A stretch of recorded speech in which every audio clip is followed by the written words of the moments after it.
All right, Ben, if you just want to explain your position in the organization real quick for me. Yeah, I'm the worship pastor here at Ulaga Assembly of God. Kind of also the associate pastor, administrative pastor, assistant pastor. Basically, anything the pastor doesn't want to do falls under my job. So that's what I do here. So, before your position here, what other positions did you have, and how is leadership relevant to those positions?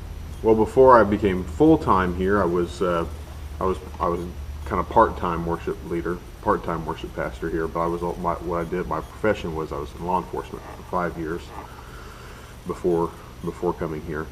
And obviously, leadership plays a pretty big role in law enforcement. But yeah, just basically just learn how to talk to people, learn how to deal with people on a one-on-one basis there, and that helped me quite a bit here. So, out of these roles, which one do you see as the most important in becoming the leader you are today? I would say probably this one because I mean, law enforcement, you're kind of in charge in more of an authoritarian role, whereas this is a lot more of leadership of a team, leadership within like team building type of leadership. So I would say this has probably shaped me to be a better leader per se. While I got a lot of good habits from the other, I think this has probably made me a better leader than the other. So, from your experience, do you feel that there's a certain leadership style you developed, or a certain style you try and adhere to? I Yes, I would say that again, kind of going back to law enforcement being more authoritarian and this being more team oriented leadership. Um, Patience is probably the biggest thing I've developed since coming here is whereas before I didn't really have to have patience. When I said something, I had to get it right then and there. So uh, here it's more of actually working with people and understanding that that people aren't perfect and that people don't always meet deadlines, but being flexible and being patient and learning how to go with the flow and work off the cuff if you have to. I think that's been really helpful here. So, would you agree that in your position in law enforcement and the position here in law enforcement, you would have been using a more task-oriented, kind of job-centered leadership style, to where here it's more of a relationship-oriented style? Yes, yeah, I think there's a lot of relationship-oriented leadership in law enforcement too, because there's community policing is pretty extremely important part of it. You want to build relationship within the community. You don't want people to think that the cops are only there to get people in trouble. You want them to believe that they're also there to help. But while we're task oriented here as well. It's also like you said relationally where um, it's important that we can depend on each other to get the job done, and that we don't necessarily have to ride each other. We don't necessarily have to say, okay, that's due by this date, or you must have this ready, or you must know this song, or know that guitar lick, or that drum part by this date. But just to be able to say, hey, here's what I want you to work on, and we'll touch base on it next week, and to kind of just be able to trust each other as far as the team goes, to be able to have those things lined out. So, in your opinion, do you believe that people are just born as leaders? That's the only way, or do you think that leadership can be learned as well? I think it's both.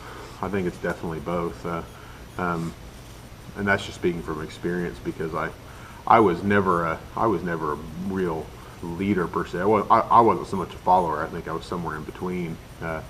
I liked to be at the head of the group, but I didn't really like to be the voice of the group for a long time. So I think that you can be born with leadership qualities, but I also think they have to be fine tuned, and that takes the time. So So that being said, was it more natural for you to step up in organizations and take on leadership roles, or is it something that other people kind of pushed you to do? I would say no one really pushed me to do it. No, I would say my career in law enforcement made it natural. It never, even whenever I first started in law enforcement, it took me a while to get to that point where I was where I had that persona of being in charge. It took me a second to get there, and then I think that really helped me here because obviously in leadership, conflict management is extremely important, and that's pretty much all you do as a cop for your entire shift is manage conflict. So I think that helped out quite a bit. So, what do you believe is the biggest challenge facing leaders today? Whew. I think the biggest thing that leaders, this may not be the right way to answer the question, but I think that the biggest issue leaders face is having to find a balance between being in charge and being a friend. And it's important to have a balance there. It can't be only one or only the other, in my opinion. You want people to respect you, but you want them to love you. You want them to be your friend. You want them to be able to joke around you. You want them to be able to relax and let their hair down around you, but you also want them to understand when it's time to go to work, when it's time to focus. And to be able to accept that direction, to be able, even if it's fairly blunt, fairly direct, you want them to be able to accept that direction without getting their feelings hurt. To recognize that this person, this leader of mine, they have my interests at heart, or they have the interests of the ministry, of the team, of the organization at heart. They might be riding me a little bit right now, but it's because they see potential, so I think it's a little bit of both. I think where a lot of guys fall into a bad spot is where they choose to be one or the other. It's where they choose to kind of make that separation, and I'm only going to be in charge, or I'm only going to be their friend, and it just doesn't work that way. So, if you were to train a leader or a manager, is there one certain important quality that you feel should be developed? Yeah, I guess I would say decision making, decisiveness would.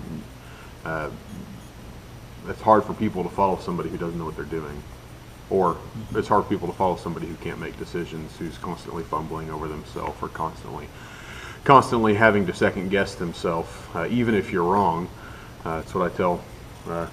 Not you, but other drummers. If you're going to mess up, do it where everybody can hear it, or do it like it's on purpose. Because if you mess up and you stop playing, or you shy away from it and you play halfway for the rest of the set, people notice that. People, I think it would go a lot further to mess up and do it like it's on purpose and move on. So decisiveness, I mean, just to be able to be confident in what you're doing, and be able to be confident in the fact that even if you do screw it up, you can fix it and move on, make better decisions next time. I think that's probably the best thing to learn. Awesome.